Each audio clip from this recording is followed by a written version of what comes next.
Good evening everybody, and welcome to the LLG, the next instalment of LLG Lockdown live lessons, streaming for the first time from our website today.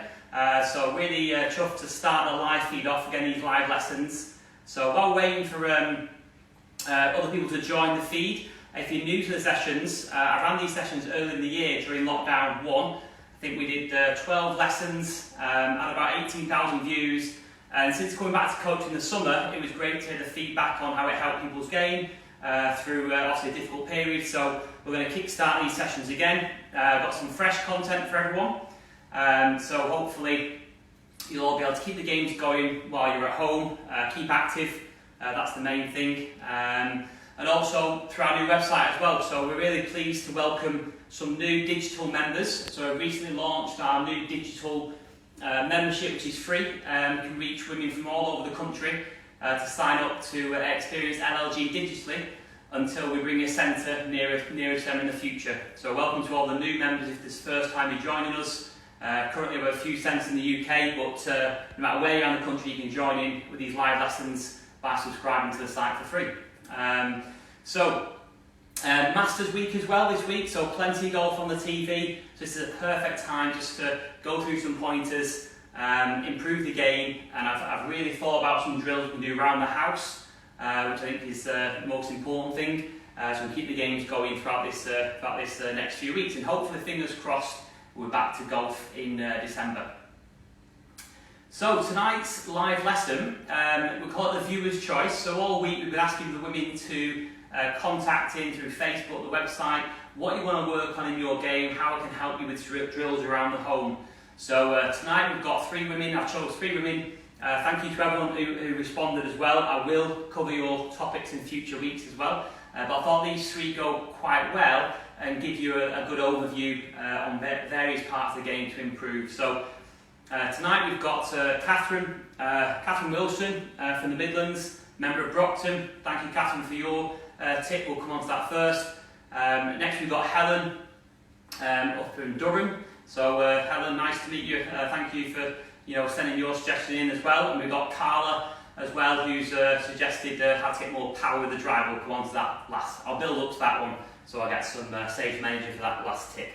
But we're going to kick-start tonight with Catherine Wilson's tip on how to improve accuracy with putting. So I've got a couple of drills to go through here.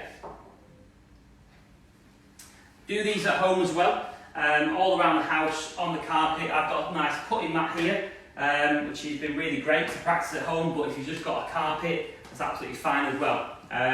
So Catherine's point there, how to get more accuracy when putting. Now before we get into the actual putter face itself, a couple of tips just to bear in mind for everyone watching at home. For me, a couple of things which really affect accuracy. First of all, when people set up to a putting stroke, and as they hit the ball, their legs have there's too much lower movement going on in their body. So the knees tend to move around, particularly on that nervous little 3-footer, so the legs can really move around. So the first tip I want to give you, Catherine, and everyone watching at home, when you set up to the putt, build your stance and then just slightly push out your knees. So doing that will just lock and give you a really solid base for your putting. So if your knees are sort of in like this here, they'll start moving, and then the putter face will start opening and closing as well. So the first tip, push the knees out, and that'll give you a nice solid base. The second bit of advice, and this is probably the most common thing we do with women at the academy every week, and I see with a lot of amateur golfers, is too much wrist movement in the putting action. So too much wrist flicking, too much wrist movement really promotes the face to open and close. So I've devised a nice little drill here, which I guarantee we can do at home. So there's actually a drill for this, which is really good, but I've adapted this for our live session. So all we need for this one is a nice bottle of hand sanitizer, which I guarantee you've got at home. And we're just going to tape it to the top of the putter, so half of it is visible above the top of the putter here like this. Now, when you take your putting stance and your grip, we're looking for that sanitizer there to stay onto the left forearm, onto the wrist, and then all the way through the stroke, notice how it stays in connection with my hand. Now that, Catherine, will make sure your wrists are really stable through impact. If I start flicking my wrist, you can see now I've lost the hand sanitizer gel, which we don't want to do at this time, so it's moving off the wrist. So just a little feedback drill to get you feeling like your wrist stays stable as you're taking the putt. So I can even hit a putt like this here.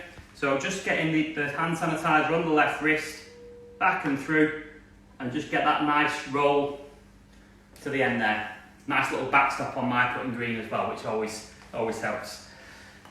So 2 technical things there, Catherine, for you. And then the last one I want you to look at, this is a great one for home. Just establish a little putting zone in your carpet, your front room, kitchen, wherever you want to. If you haven't got a mat, just get a little cup maybe, put it on the floor so you can put into it. And then just put a little something on the ground that's maybe 1.5 foot, 2 foot in front of you. So this one here, I just put a bit of tape on the carpet. And my main focus now is to try and hit the ball just over the tape. So that, that's a lot easier than trying to think about something that's 8-10 foot away. So pick a more intermediate spot. It's a great tip on the golf course as well. Just pick out something here that's on the line, and that'll get you going straight down. So my main focus is to get over the ball, set up as normal, hit it over the tape, and straighten the hole. Okay? So give that a go, Catherine. Choose an intermediate spot. Obviously, if you start missing that tape to the right, you'll know your face is open. If it starts missing to the left, we know we're shutting the face down. So 3 little pointers there for you. Try that home, guys, with the putting, and I hope that one helps. Right, so moving on now to our next topic of the night. So this is from Helen up in Durham there. And it's how to improve follow through. And I guarantee this is a very common one with a lot of people watching at home. And I think the key thing Helen's trying to avoid here is that once we've got this set up and backswing done, as you come to impact, hands up if we see that position here at impact. Such a common one, we see all the time. What we want to see, we see the top female players, the male players in the world. What we want to try and do is create this position here. So this is what we're trying to work on, and some drills we can work on at home for that. Helen, absolutely, we can get a couple of drills going. So the first thing to say, we actually did a masterclass in this at the Three Hammers actually a few weeks ago, and the first thing I explained was, yes, we're trying to get the arms extending, but just think about the body as well. So the body needs to have turned and rotated here out of the way to allow this nice rotation. Often the reason why you're not getting the extension, Helen, is that the body is quite static and square at impact. So I want to try and feel like we move out of the way. So a couple of thoughts for you is, if we've got a little chair at home, just position it here and just cross your arms on your chest, leave a little space for the chair. Backswing as normal, and then on the way through, I want you to feel, first of all, like your body and your hips just move into the chair, so we're getting some weight movement. And the second thought I want you to feel, and if you're watching this at home, just try this one. Try to feel as you come to impact, your left shoulder and chest move out and away. Okay? So it moves almost away and back. And that move there, look, is freeing up my body turn to allow this extension. So left shoulder, chest, up and away. Okay? Getting that body turning out of the way will really help the extension through impact. So we've got to clear the body out first of all, Helen, with that. And then once we've got that, one of the famous drills that I'm sure you've seen a lot of people do, and I think it's great, you can do this one. You can buy these training aids with weighted clubs, but if you haven't got any weighted clubs at home, you can just hold these 2 clubs together, just take your backswing, and then as we're coming through, minding the lampshade here, we can get the extra weight of the club will force this nice extension. What's really important here, guys, is when I'm turning through, the body's rotated out, and then I can get the extension with the arms to impact. Okay? So if you work on extension, remember you've got to clear the body out first, and then anything with a weighted club or a drill will help force the extension. Great one for home as well, isn't it? Because you can work on that in the garden at home, and it'll get you active and if you do 20 of them swings a day, come December we'll be able to get some nice extension. So give that one a go, Helen. Hope that one helps. And finally, we've got a tip from Carla. Don't think I've covered this before in live sessions. So this one's how to generate more lag with the driver. Now let me explain to everyone watching at home if you're not sure what that is, what lag is in the driver. So lag's really important if you want to get lots of speed and lots of power in the golf swing. So when we take our backswing here, so top of the backswing and down, this is what lag would look like. So the club is lagging behind me here. So it's lagging behind and then it will catch up as I go through impact. Now that delayed response with the club will get you lots of speed through impact. So from this angle here, it looks something like this.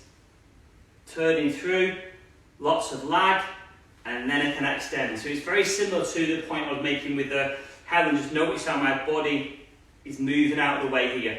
So drills to generate more lag. Carl, that's what we're trying to do. Obviously, when we don't get lag, it looks like this. So the angle's lost here. A lot of people refer to it as cracking the whip. So we've got to try and crack the whip after the ball. So this would be losing the lag, this would be retaining it. So a couple of drills for you, Carla. So first of all,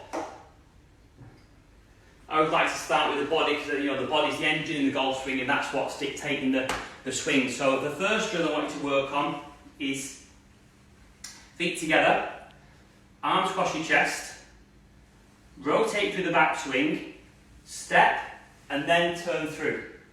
So what I'm doing there is I'm making sure the body's lagging as well. So that's key. We're going to get the body lagging first. So feet together, rotate, step, and then turn through. So that's a really good one to feel what the body should be doing through the driver to get the lag. And then the second drill we can do is, if I grab my A-tie now, this is a new one out on me actually. I found this out a few months ago from a top instructor in Florida called Martin Hall, and I really like this one actually for the feel. And the idea of this drill, take your grip as normal, and then just hold your bottom two, your left little finger and the bottom two fingers here off the club, and then these two as well. So the same on the right hand, the little finger and the bottom two fingers there. So now we've got 6 fingers on the golf club. So the 6-finger drill, this one's called. So hold the club like this, and then from there, just try and take a swing. So try and take a swing, and just naturally, it's amazing this one, how with the 6 fingers, the club will naturally want to lag. So 6 fingers on the club, and then come down. So there, turn the body out of the way, but the 6-finger drill will make sure to get that nice lag retention on the way down, Carla. And then the final one, I've left till the end, so I've got some energy left for this one. I mentioned before about cracking the whip, and for this drill, this is a good one for lag as well, Carla. Get an alignment stick. If you haven't got an alignment stick, just turn your club upside down. And the idea of this one is to try and take your backswing as normal, and then on the way down, try and feel like you hold that lag and create a swoosh sound that's either at impact or ideally just after. If you lose the lag too early, it will sound like this. So the swoosh is all over there. So you're cracking the whip too early there. So try and get the swoosh after the ball. So as about here. Try that one again. After the ball. One more. After the ball. So that's a good one. Out of breath now. So again, if you could do 10 or 15 of them every day, just try and feel we're holding that lag, Carla, and then we're releasing it through impact. So hopefully some drills there to help with the lag, or if anyone wants to get more power, that's some good drills to work on that there. Okay? So we've gone through some putting tips there, we've gone through some follow-through drills, and we've gone through some power drills. So over the next few days, you can watch this video back as well, you can share it with your friends. Try and work on some of them things around the house. If you work on just one of them things, it'll help the game for when we come back in December. Thank you again for everyone who subscribed to our website recently, the digital version. We're going to do these live sessions every Wednesday, every Sunday over the next few weeks. I've made sure on Sunday, however, that it's a slightly earlier slot. Obviously there's a rather big golf tournament on this weekend with the Masters. So we're at 5 o'clock on Sunday for the next live, to make sure it doesn't coincide with the back nine of the Masters. And on Sunday it's a chipping special. So I'm going to go through 5 of my best tips for how to chip. All can be done in the house as well. So on Sunday you'll need your pitching wedge or your sand wedge. We're going to talk through some great options. You need a towel as well, and some cushions as well to try and work on that chipping action through Sunday's session as well. So hope that helps, guys. Any feedback or any questions, just let me know. You can comment below. We're going to share this to the members section of the LLG website as well, so be sure to subscribe. I'm going to post it on Facebook as well afterwards to try and reach more women. So hope that helped tonight. Have a nice Wednesday evening, and I look forward to coming back on Sunday for some more lockdown live lessons.